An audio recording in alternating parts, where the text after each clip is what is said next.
Yeah, I want to show something that this is not going to be a definitive proof, but the HHO in a car, this thing has HHO set up. It's a carburetor. It's not a fuel-injected car. Carburetor with a manual mechanical fuel pump.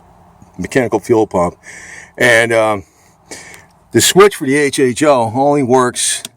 I got it off now, but it only comes on if you have the key in the ignition. Now, if I go to start this up in the summer, it's got a manual choke.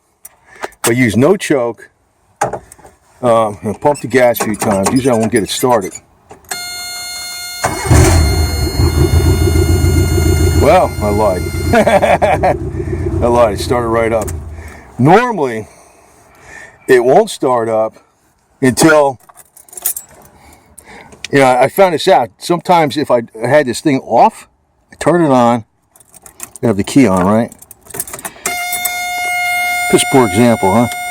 You see the blue lights on and down there? That's the HHO.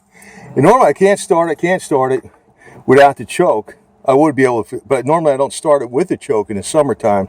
Then I do this. Yeah. Well, that's great.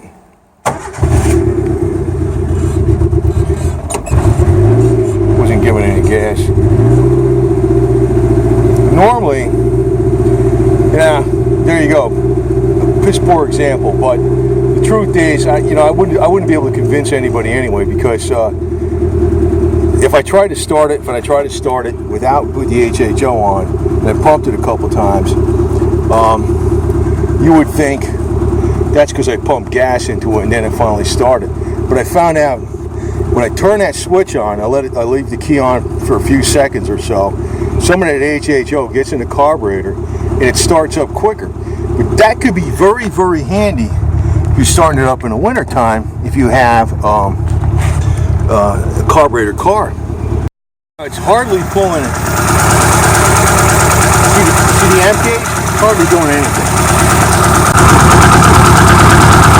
Green. It's hardly pulling anything. And like you look, you see there's the production. Right there. And it's coming through here.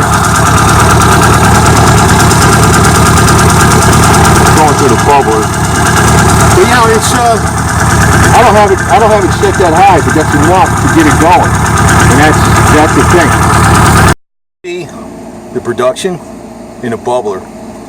I just realized that bubbler was empty. That thing you got to fill up every once in a while, not very often.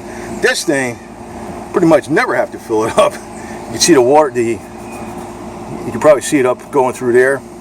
This is with the engine off, so when it's running, it actually does more because there's more power coming out of the alternator. It even does a little higher output. So that's quite a bit. So when you're seeing that amount of HHO, that's hydrogen going in here. It's a very combustible mixture. So if you let that run for a couple minutes, how about 30 seconds? Even if you're like sub-zero temperatures, you're not going to have any problems starting up in cold weather. Now, I just did kind of a poor demonstration, but sometimes when I'm under the dash doing something on this thing, I click that button off. I usually just leave it on, because when you start, it only works when the ignition's on. So I don't like manually use that HHO switch. But I had it clicked off a couple times. I noticed when I had it clicked off by accident, what happened was when I went to start it up in the morning without the choke, it was a pain in the neck to start up. And then as soon as I clicked that button on, boom. But normally, if I just have the HHO on, as long as it's not really cold out, I don't need the choke. I don't need to choose the choke at all. So that thing, it does give you a little more mileage. It doesn't. It's not. Your car doesn't run on water. It gives you maybe 10% more. But what's going on?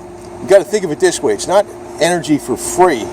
And what it is mining. Let's use the word mining hydrogen, oxygen, HHO from water. Just like you mine coal from the earth, or you drill for oil, it takes energy to find the energy. Well, you're extracting. You're not creating energy. You're using it like a mining technique. You're using energy to get HHO out of the water. But beyond that, these carburetor systems aren't super efficient. It seems to work best on carbureted systems. If you have electronic fuel injection, and even if you're using just pure hydrogen, you know, some people have had success, but usually the carbureted cars are the ones you have a lot of success with, because what it's doing, besides giving you a little more HHO from the water, when it adds that HHO to the gasoline, you're getting a more complete combustion burn of the existing air-fuel mixture of gasoline in there. So in other words, it's not just adding fuel, it's making the existing air-fuel mixture you have burn more completely and more efficiently. It does work with carbureted cars that are not computer managed, that don't have an O2 sensor. It does work with that stuff. It doesn't give you twice the mileage. I mean, maybe it's possible to get 25% more, but I'm only getting about 10% more. But still, that's like 2 or 3 more miles to the gallon. I make big 2.5. So if I'm getting 22.5, I get 25. That's a good jump.